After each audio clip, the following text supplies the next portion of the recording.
Bismillahirrahmanirrahim. Assalamualaikum warahmatullahi wabarakatuh. Waalaikumsalam. Alhamdulillahirabbil alamin. Allahumma shalli ala sayyidina Muhammad wa ala alihi washabihi wasallam. Alhamdulillah, brother semua, ikhwan fillah rahimakumullah. Hari ini kita bertemu lagi dalam PDKT, podcast dakwah Tangsel. Mencerahkan akal, meneguhkan iman. Dan pada kesempatan episode kali ini kita akan membahas sesuatu yang sedang viral di media sosial maupun berita TV dan media elektronik lainnya, yaitu mengenai bullying. Dan yang terakhir ini adalah tidak hanya bukan terjadi di kalangan pendidikan di tingkat bawah seperti SD, SMP atau SMA, bahkan saat ini yang menjadi korban adalah di tingkat mahasiswa atau kampus dan universitas.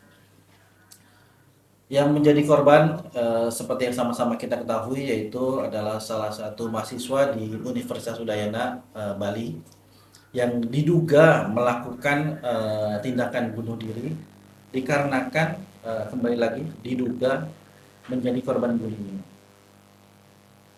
Untuk lebih dalam lagi kita akan membahas mengenai pembulian tersebut. Pada kesempatan pada hari ini sudah hadir di tengah-tengah kita dua tamu istimewa ini. Saya katakan istimewa karena memang pada kesempatan kali ini ada dua tamu pemateri atau yang menjadi narasumber pada hari ini. Yaitu yang pertama adalah KDM, Kang Deddy Minardi. Assalamualaikum Kang. Waalaikumsalam warahmatullahi wabarakatuh. Sehat walafiat. Alhamdulillah khair. Kaifahul. Naam. Ya, beliau ini KDM adalah seorang pengamat sosial yang belakangan ini tergabung dalam organisasi Hiposis. Kemudian tamu kita yang kedua ada Kang atau Bang nih saya panggilnya? Bang aja. Bang aja ya. Ada Bang Rama Amrullah. Sehat Bang? Alhamdulillah. Assalamualaikum. Waalaikumsalam. Jadi pada kesempatan hari ini kita akan bahas mengenai pembulian tersebut. Apa, bagaimana, dan sebetulnya solusinya apa sebenarnya. Nah, ini kita akan bahas bareng-bareng secara santai aja ya. Kita ngobrol secara santai aja. Relax aja, relax. Masa tegang-tegang. Ya. Kita langsung mulai Bang ya, Kang. Jadi seperti yang kita ketahui bersama bahwa belakangan ini ada muncul di berita viral juga mengenai korban bullying yang korbannya itu bahkan sudah menjalankan pendidikan di tingkat kampus atau sebagai mahasiswa ya. Itu nama Timothy ya. Kita dengar bersama kemarin terakhir bahwa dia diduga melakukan tindakan bunuh diri karena diduga menjadi korban bullying. Tapi apa dan bagaimana juga sepertinya masih dalam penyidikan sampai dengan saat ini. Apa betul-betul karena bullying atau bukan gitu. Cuman yang menjadi menarik adalah katanya ada bullying pasca korban mengalami tragedi tersebut. Gimana tanggapannya Kang Deddy Minardi? Iya. Oke, syukron Bang Trai. Ya. Ya kesempatan ini kita akan ngobrol berkenaan ini ya. Mungkin saya akan coba bahas di fakta dan realitanya dulu di lapangan ya. Kasus bully kan sebenarnya bukan hanya kasus yang kita lihat saat-saat ini saja sebetulnya. Betul. Karena kasus bully juga sudah terjadi di masa-masa lalu juga terjadi. Cuma masalahnya kenapa hari ini tuh kasus bully muncul terus, dan karena memang setiap ada kasus bullying atau perundungan itu mesti viral. Ya karena memang memang menarik perhatian gitu. Tapi pada dasarnya memang hal semacam ini ternyata memang terus terjadi gitu, yang kita sangat prihatinkan kan gitu. Nah, dengan adanya kasus terbaru ya, terjadinya bundir ya, Timothy, dan yang terbaru itu siswi ya di Bandar Lampung itu yang sama juga terkena bully juga sampai akhirnya keluar dari sekolah kan. Betul. Walaupun konon katanya terakhir saat ini sudah mulai sekolah lagi katanya seperti itu. Tapi ya itulah varian-variannya ternyata banyak gitu. Bisa memang di dunia pendidikan, pesantren, di lingkungan kan gitu. Bahkan di pesantren pun ada ya? Ada.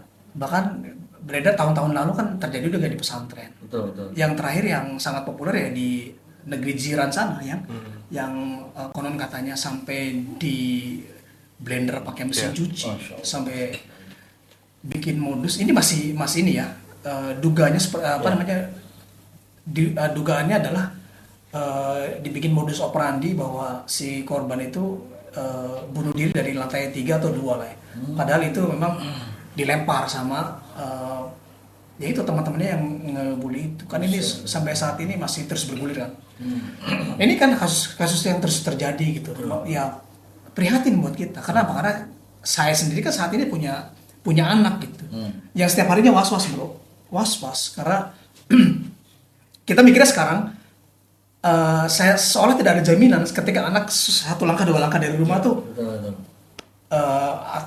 menjadi bagian korban atau bukan, tinggal bagaimana kita nanti ya mengolah lingkungan kan gitu. Mungkin seperti itu dulu respon dari saya. Baik. Iya. Oke, menanggapi hal tersebut, ya, nah kebetulan kan Bang Rama ini dari pemerhati atau pengamat di remaja dan pemuda ya. Yang saya mau tanyakan itu sebetulnya motif dari si pelaku ini apa sih sebenarnya? Kok dia bisa sampai kepikiran mau membuli orang lain yang nantinya kan tentunya efeknya akan negatif gitu. Tapi kenapa itu dilakukan sama para pemuda ya, khususnya kan yang pelakunya gitu? Kenapa itu Bang kira-kira Bang? Ya. Terima kasih Bang Trai. Ya, sama-sama. Terima kasih sudah diundang ke sini. Kalau saya melihat perkembangan anak-anak muda sekarang gitu ya, ada sedikit perbedaan di masa-masa kita dulu ketika sekolah sampai sekarang, tetapi yang pada dasarnya sebetulnya pembulian itu dari sisi si pelaku sebetulnya lebih ke arah mereka tuh ingin punya kontrol terhadap orang lain, Pak. Artinya ketika dia melakukan tekanan-tekanan tertentu ke si korban gitu kan, dia memiliki kontrol terhadap si korban ini, akhirnya apapun yang dia omong, apapun yang dia ucapkan, akhirnya si korban ini mau menuruti apa yang dia bilang gitu. Karena kan sebetulnya kalau bisa dibilang ya, kalau saya bilangnya gini, pembulian itu hampir sama dengan sebetulnya esensinya dengan penjajahan sebetulnya. Karena dia menguasai orang lain dengan cara kekerasan, baik itu secara verbal ataupun dengan fisikal gitu kan. Karena kita lihat banyak juga anak-anak SMA, anak SMP yang laki-laki ya, justru malah banyak perempuan juga ya Pak. Banyak perempuan juga yang sebetulnya mereka melakukan pembulian dengan kekerasan gitu, secara fisik, terang-terangan gitu, malah divideoin sama mereka gitu kan. Artinya selain mereka ingin memiliki kontrol terhadap orang lain, mereka juga ingin memiliki pengakuan, validasi. Oh iya, validasi. Iya, anak-anak muda sekarang itu emang cenderung ke sana ya, cenderung ingin divalidasi sama teman-temannya sebagai apa gitu kan.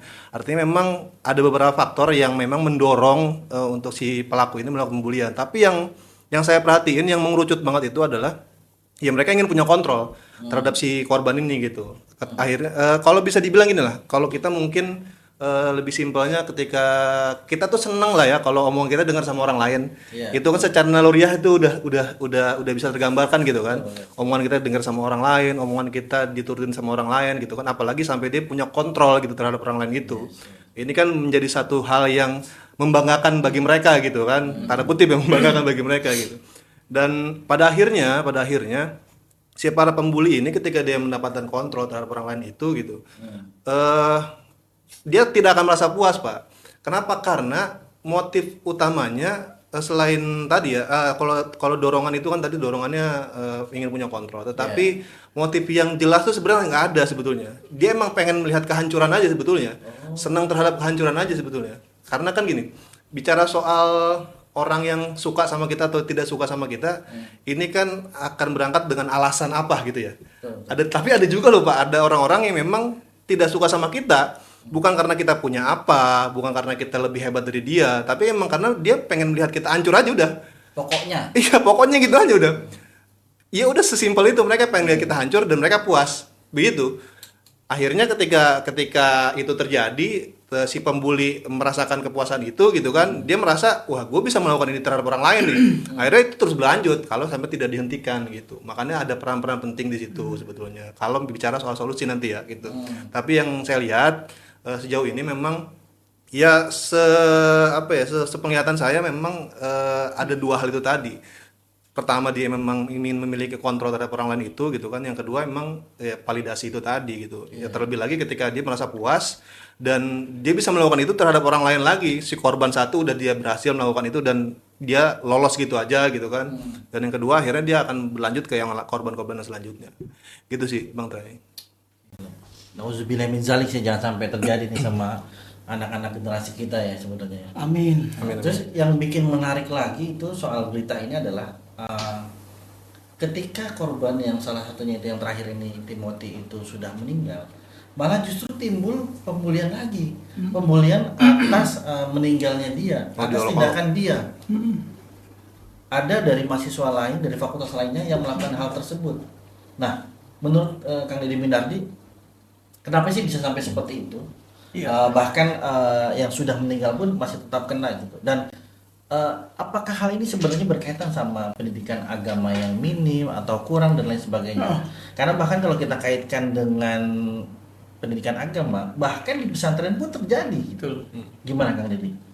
Iya, saat ini kan kita mengalami semacam krisis identitas. Ya. Ya, tadi disinggung sama Bang Trai, ini terjadi karena memang pola pendidikan yang saat ini kita adopsi. Ya, mungkin. Tentunya kita sekarang berada di atmosfer sekularistik, hedonistik, individualistik, gitu-gitulah yang tik gitu. Ini kan mengerikan.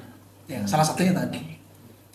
Hingga memunculkan beberapa karakter dan ya sikap, pola, lalu ya karakter seseorang. Ya terbentuk karena memang semuanya berdasarkan daripada kondisi pendidikan kita. Tadi Bang Rama sudah nyinggung ya berkenaan dengan bahwa seseorang saat ini ya pengen memvalidasi dirinya.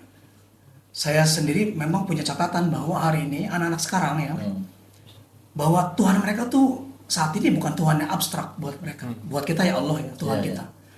Anak-anak muda sekarang karena memang terbentuk oleh gadget ya kan dan lain-lain yang serba instan, maka eksistensi mereka Tuhan mereka saat ini eksistensi.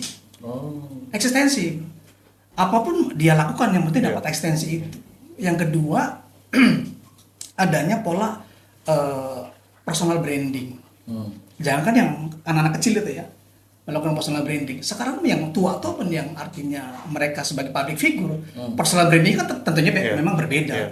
Dengan cara flexing, ya kan lifestyle mereka, dengan cara mereka menunjukkan ini loh harta gua, ini kendaraan gua gitu kan. Ini kan personal branding. Nah buat anak-anak yang ini artinya apa nih mau gua lakuin ya kan? Harta gua nggak punya, mobil nggak punya karena gua masih sekolah kan. Ini personal branding mereka ya tadi dengan gagah-gagah.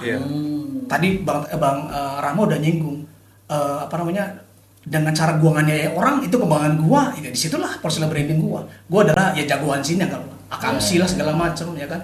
Gua yang pegang kelas ini, gua yang pegang sekolah ini. Kan. Akhirnya begitu kan. Ya itu kan semua muncul dari Gorizatul Bako, ya kan dari naluri seseorang itu ingin menunjukkan ya eksistensi dirinya gitu. Nah ini mungkin dasar ya. Dia lagi-lagi kembali kepada pendidikan kita saat ini bahwa hari ini pendidikan kita memang tidak bisa dipungkiri. Memang dalam kondisi yang memang tadi ya lagi terlepas dari agama pendidikan kita kan gitu. Gitu Bang Trai. Miris sih sebenarnya kalau ngelihat tadi disampaikan Kang Deddy Mindardi ini ada kaitannya dengan pendidikan yang minim dari agama dan lain sebagainya. Karena memang di pendidikan apalagi pendidikan dasar di Indonesia itu kan ditempuh dalam waktu yang panjang ya, bahkan sampai 9 tahun yang wajib belajarnya. Kalau selama 9 tahun itu tidak disisipi ilmu-ilmu yang baik mengenai cara membangun karakter dan lain sebagainya, ini bisa jadi bumerang buat anak kita nanti gitu. Yang mereka akan tumbuh tanpa pendidikan agama yang baik gitu. Nah, kalau dari sisi kepemudaan nih Bang Rama ya, sebetulnya selain daripada hal tersebut yang tadi, kemudian dari sisi pendidikan dan agama, ada nggak sih faktor lain yang memicu para pemuda itu melakukan bullying? Dan sebenarnya ada nggak contoh-contoh bullying di zaman-zaman ya pada saat zaman Rasulullah SAW? Ada nggak contoh-contohnya dan mungkin kan nanti kita bisa berkaca dari hal-hal tersebut gitu. Gimana Bang? Ya, ya yang sama-sama kita tahu sebetulnya kan pada umumnya pemuda satu hal yang pasti mereka tuh komunal. Mereka tuh senang berkumpul. Mereka butuh itu gitu. Mereka butuh ngegeng lah ya. butuh ngegeng. Mereka tuh butuh ngegeng. Geng kan? Mereka tuh butuh ngegeng dan segala macam gitu. Akhirnya ketika mereka melihat ada sesuatu atau ada orang-orang lain yang tidak punya kekuatan dari sisi komunal itu, akhirnya ini yang jadi sasaran biasanya. Akhirnya ini biasanya sasaran. Yang mereka tuh yang biasanya sendirian gitu kan. Itu dari faktor si pembulinya gitu. Tapi kalau dari sebetulnya bisa dilihat juga nih Pak, dari faktor korban bullyingnya, dari faktor internalnya si korban bully, mohon maaf ya gitu. Karena gini, saya pribadi mengalami sedikit mengalami gitu, walaupun nggak terlalu parah lah gitu. Jadi korban apa pelaku? Korban. Insya Allah nggak aman. Jadi dulu kecil bisa dibilang saya tuh agak dijauhin lah ya. Ada sedikit dikotomi lah ya di lingkungan waktu saya kecil gitu ya. Lu ngocol sih. Enggak apa. Justru saya anak rumahan. Ngeselin. Anak rumahan gitu saya. Jadi dikotomi di situ. Kayak jangan ajak main dia nih, jangan ajak main dia nanti domain semua nyokapnya gitu segala macem gitu. Itu saya merasa kayaknya gue butuh eksistensi nih, gue butuh ngelakuin sesuatu yang bisa diakuin sama mereka gitu. Gitu kan. Akhirnya ada motivasi itu dan segala macam gitu. Ya alhamdulillah terbebas dari itu, Pak.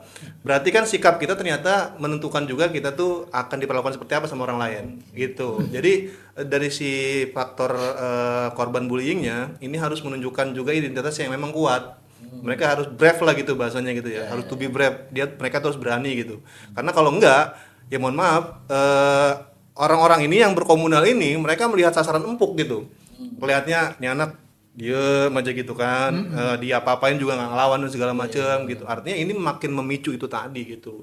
Ditambah lagi dia sendirian, nggak berkumpul dengan yang lain. Akhirnya ya udah jadilah bullying di situ. Ya, kebanyakan terjadi gitu kan. Betul. Kebanyakan terjadi gitu kan. Orang-orang yang dibully ini kan mereka tidak berkumpul dengan komunitas, mereka tidak berkumpul dengan komunal gitu. Introvert lah ya. Gitu. Tapi ada juga sih beberapa kasus yang saya lihat, yang saya tahu, ada memang bullying ini bisa dibilang dia nih orangnya nggak terlalu introvert juga, artinya secara personal juga dia bagus gitu, punya pertahanan lah, punya defensif lah gitu, punya self defensif yang bagus.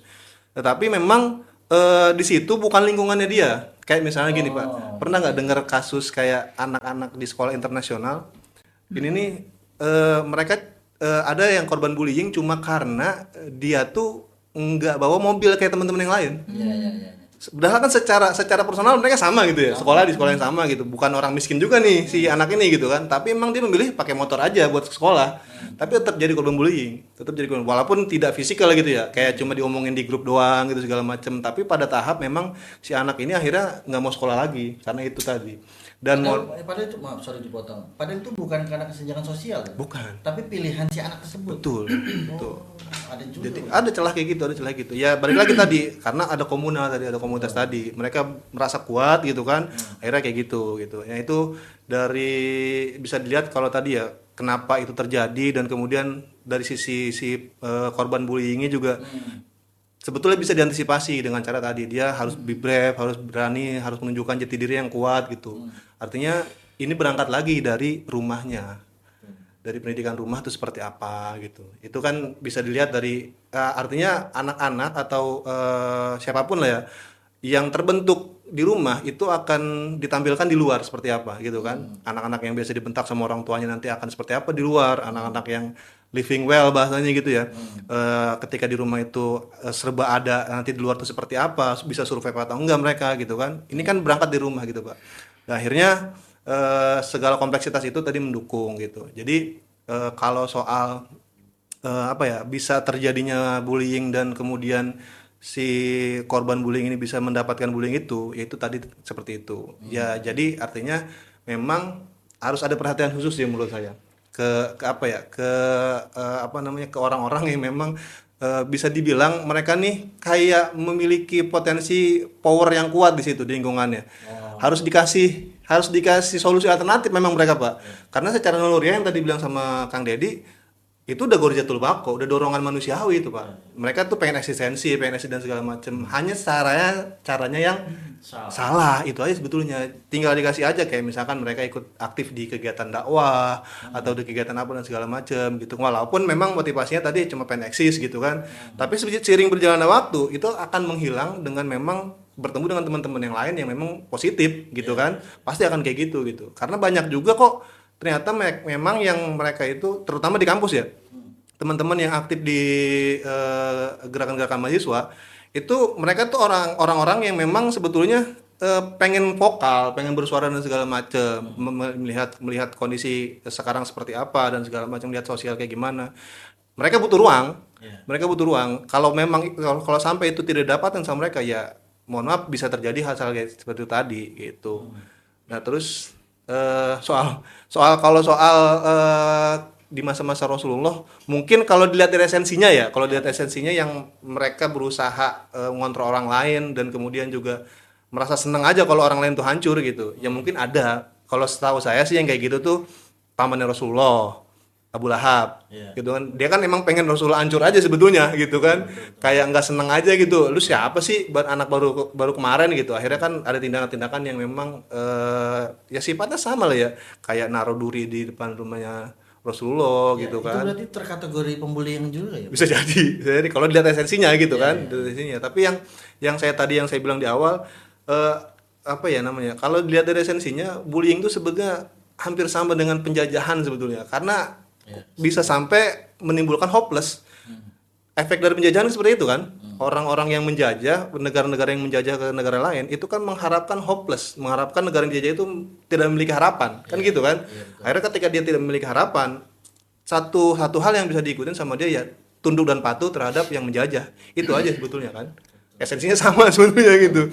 Cuman kalau dari bullying ini secara personal aja, individual gitu kan, sedangkan penjajahan lebih ke arah negara gitu. Ya kalau menurut saya sih kayak gitu sih Bang Tuan. Baik. Luar biasa nih jadi soal pembulian. Tadi saya tertarik mengenai kita harus menjadikan anak tersebut kuat ya, menjadikan berani gitu, brave. Saya jadi ingat pesan orang tua saya, bapak saya dulu, bahwa saya diberikan pendidikan khusus lah.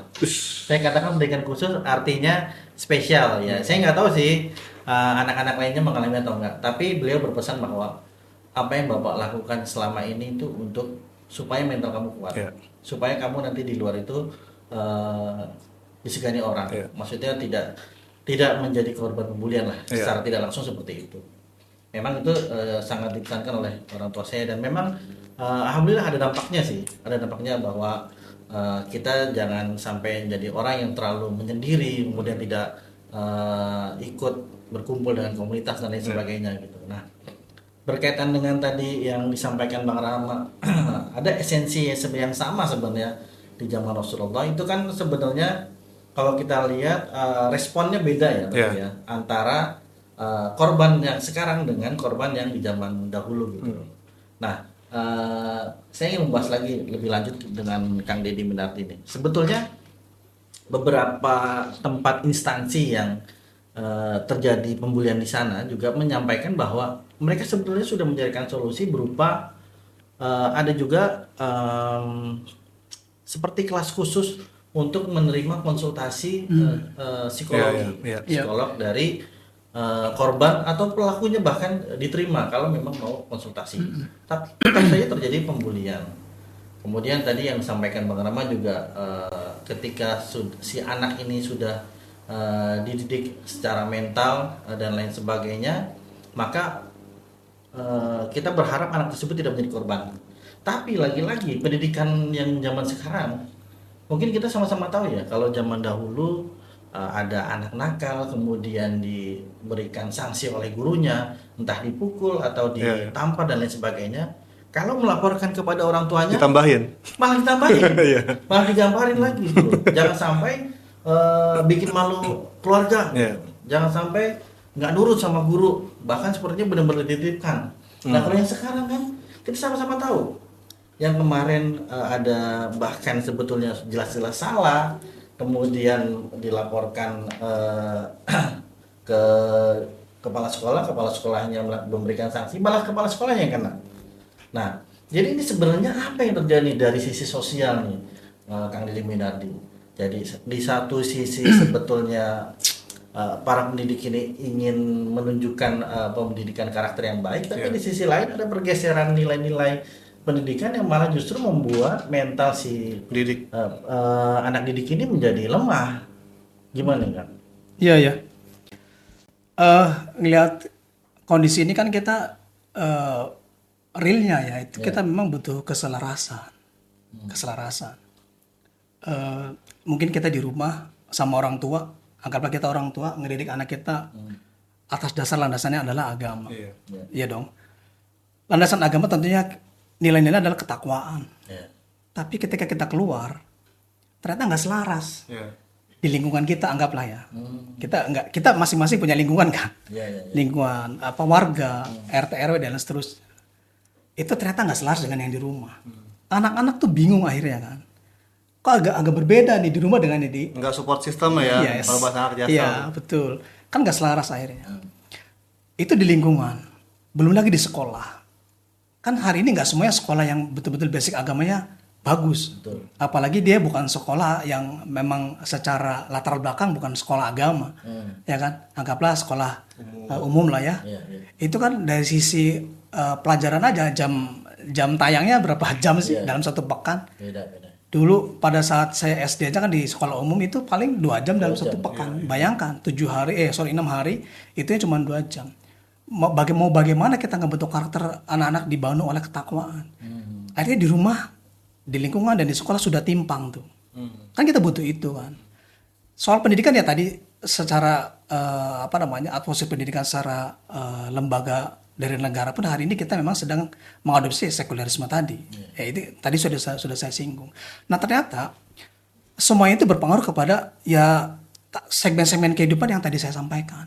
Nah mungkin nanti saya masuk langsung ke solusi mungkin ya sebagai treatment. Kita kan butuh nanti adanya ketakwaan dari masing-masing individu, ya kan? Yang kedua masyarakat, yang ketiga terakhir adalah negara sebagai tembok terakhir tuh penjaga dari segala sesuatu kehidupan kita ini ya negara, betul nggak? Karena selain tadi Bang Ramo udah nyinggung soal kewenangan kan, ya kewenangan tertinggi ya memang dia punya tangan, ya negara. Bentuknya adalah apa? Himbauan, yang terakhir adalah sanksi, betul nggak? Nah hari ini misal seperti tawuran saja, ya kan? Tawuran kan sampai korbannya itu sampai dibunuh dan sebagainya. Tapi kalau pelakunya adalah remaja, maka ditindaknya ya hanya sebagai kekerasan remaja saja kan. Padahal udah ngebunuh kan. Ini kan mengerikan. Dari situlah akhirnya itu jadi longgar kan. Secara sanksi memang tidak tegas. Akhirnya ya tumbuh karena tidak ada efek jerah buat pelaku-pelaku yang belum melakukan, bahkan yang sudah melakukan pun ya nggak ada jerah karena memang tidak terjadi di sana kan gitu. Makanya tadi selain ketakwaan individu, lalu ketakwaan masyarakat, yang masyarakat pun menjadi apa tadi support system juga, yang di masyarakat itu ya saling pola saling nasihat menasihat itu terjadi. Hari ini kan nggak ada. Lawang amar ma'ruf nahi mungkar hari ini kan itu seolah adanya di tangan ustadz, kiai, dan para ulama. Di masyarakat itu seolah hari ini ya hilang. Ya kalaupun ada, ya itu beberapa saja sih. Mayoritas ya kita bisa lihat sendiri kondisinya seperti apa hari ini. Nah ini yang terjadi. Padahal harusnya itu tanggung jawab semua orang. Yes, karena ini kan berkesinambungan. Betul. Ya berkesinambungan agar terjadi kondusivitas seperti itu. Nah hari ini kita mau bersandar kepada siapa? Hari ini ya saya ngeliat di pihak penegak hukum pun saya lihatnya memang untuk kasus-kasus semacam ini itu belum bisa diharapin, bro. Belum bisa diharapin gitu. Jadi itu akhirnya terjadilah ya beberapa keluarga yang dia tidak terima karena bagian keluarganya dianiaya, dibully segala macam. Akhirnya setelah keluar dari penjara habis juga tuh. Ada yang dibunuh sampai dianiaya. Bahkan sampai nitip, Ya, itu. betul. Nitip sama orang yang di dalam buat ngabisin dia. Iya, karena ada ketidakpuasan. Ya paling untuk remaja ya, bro, paling 2-3 tahun kan.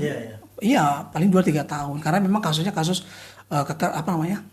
tadi kenakalan remaja itu mengerikan kan. Walaupun memang kita melihat faktanya hari ini bahwa kasus bullying itu ternyata yang jadi korbannya adalah pelakunya hari ini. Seperti kasus kemarin yang SD itu kan ternyata yang pelakunya yang jadi korban akhirnya terbunuh kan karena si korbannya itu kebetulan di lalanya itu dia nyimpen gunting, bro, Iya. di bawah mejanya itu. Jadi ketika dia mulai apa namanya, secara fisik dia sudah dipukul kontak gitu, fisik lah, ya udah udah kontak kontak fisik. Ada refleks dia ngambil, Gunting. langsung Iya. dicabik-cabik. Kan ngeri kan. Iya. Ya ini kan, ya dia juga artinya tadi ada beberapa orang yang emang ketika dibully dia diem aja, itu jadi kesempatan juga. Tapi ternyata ada juga yang melawan. Akhirnya begini juga terjadi juga pembunuhan, walaupun pelakunya yang jadi korban. Ya ini kondisi kita hari ini. Ya mungkin itu ya sebagai apa ya, treatment dari saya yang pahami gitu. Oke. Nah, kalau dari sisi kepemudaan nih Bang Rama, saya pernah dengar ada satu konten di Instagram yang dia berbicara mengenai pembulian anaknya, atau lebih tepatnya pencegahan sih, bahwa tidak semua yang kita inginkan itu bisa kita dapatkan. Salah satunya adalah teman-teman yang baik di sekolah. Maka nanti kalau ada teman-teman kamu yang membuli, pukul saja rahangnya. Iya. Nanti papa yang datang ke sekolah, gitu. Kalau dipanggil ke sekolah. Nah, secara solusi konkretnya sebenarnya bagaimana Bang Rama? Yang bisa dibilang itu cukup arif lah untuk bisa mencegah terjadinya pembulian terhadap anak. Ya kalau dari sisi solusi yang lebih luas sih tadi ya. Tadi Kang Deddy sudah jelaskan bahwa memang perlu treatment yang spesial itu. Jadi memang negara ini kan kita negara kita kan punya instrumen-instrumen kan. Ada instrumen hukum, ada kemudian instrumen pendidikan dan segala macam. Ini kalau tidak berkesinambungan, tidak selaras, artinya tidak memiliki frekuensi yang sama dan atmosfer yang sama, artinya akan terjadi ketimpangan tadi seperti yang Kang Deddy bilang. Itu dari sisi solusi yang lebih luas. Kalau saya kan melihat dari sisi yang lebih individu lah ya gitu. Artinya secara pencegahan, kemudian juga bagaimana ini bisa terjadi gitu secara komunal gitu kan. Nah, kalau kalau dari sisi pembuli gitu kan. Mungkin saya sedikit nambahin ya ke Kang Deddy atau soal tadi ya. Karena gini, ini cerita sedikit ya, boleh ya? Cerita sedikit. Jadi kemarin ada yang cerita sama saya, istri saya cerita, jadi di sekolah anak saya tuh ada anak perempuan ini dipukul sama anak laki-laki, kepalanya. Gara-gara si anak perempuan ini itu nggak sengaja didorong, jadi anak perempuan lagi pada main, didorong sama temennya si anak perempuan ini, kena si anak laki-laki ini sampai jatuh, nggak sengaja. Si anak laki ini nggak terima, dipukul akhirnya si kepala perempuan itu, anak perempuan itu. Akhirnya si anak perempuan ini nangis, nggak bilang sama gurunya, nggak berani bilang sama gurunya, karena dia ngerasa dia salah gitu, padahal dia nggak sengaja gitu. Ibunya ngejemput, ngelihat anaknya nangis, penasaran dong kenapa? Ditanya lah, dipukul sama siapa? Sama si ini. Ya disamperin dong si wali muridnya, si orang tua muridnya ini sama si orang tua murid si perempuan tadi gitu, anak perempuan tadi. Bu, anak saya dipukul sama anak ibu gini-gini secara mediasi lah ya, mediasi. Oh, ya Bu, nanti kita ngobrolin aja ya sama wali kelasnya ya. Wali kelasnya ternyata lebih mengedepankan diskusi antara si ibu anak laki-laki ini sama si ibu anak perempuan ini. Jadi dia memilih antara orang tua nyari aman.